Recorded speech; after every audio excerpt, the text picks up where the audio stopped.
Update कंदालू त PTA पारां social media websites बंद करण जी हिदायत जारी कई वई आहे।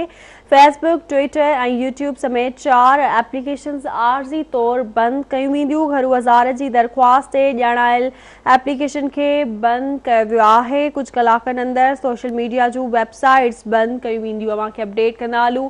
ब्रेकिंग न्यूज़ आहे त PTA पारां सोशल मीडिया वेबसाइट्स बंद करण जी हिदायत जारी कई वई आहे। सोशल मीडिया जूं वेबसाइट्स 11 खां 3 वॻे ताईं बंद रहंदियूं। कुछ कलाकनि अंदर सोशल मीडिया जूं वेबसाइट्स बंद कयूं वेंदियूं। घर वज़ारत जी दरख़्वास्त ते ॼाणायल एप्लीकेशन्स खे बंद कयो वेंदो। अहम ख़बर आहे, अवांखे अपडेट कंदा हलूं त PTA पारां सोशल मीडिया वेबसाइट्स बंद करण जी हिदायत जारी कई वई आहे।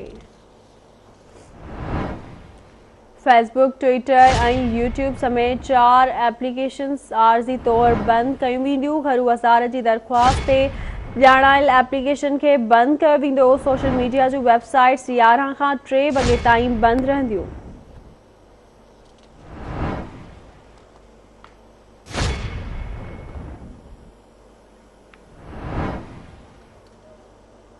अवांखे अपडेट कंदा हलूं। अहम ख़बर आहे त PTA पारां सोशल मीडिया वेबसाइट्स बंद करण जी हिदायत जारी कई वई आहे। फेसबुक, ट्विटर ऐं यूट्यूब समेत 4 एप्लीकेशन्स आर्जी तौर बंद कयूं वेंदियूं। घर वज़ारत जी दरख़्वास्त ते ॼाणायल एप्लीकेशन खे बंद कयो वेंदो।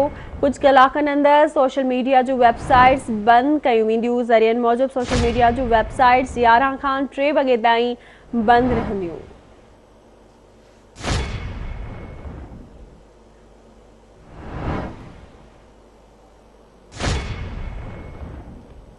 अवांखे अपडेट कंदा हलूं। अहम ख़बर आहे त PTA पारां सोशल मीडिया वेबसाइट्स बंद करण जी हिदायत जारी कई वई आहे। घर वज़ारत जी दरख़्वास्त ते ॼाणायल एप्लीकेशन खे बंद कयो वियो आहे।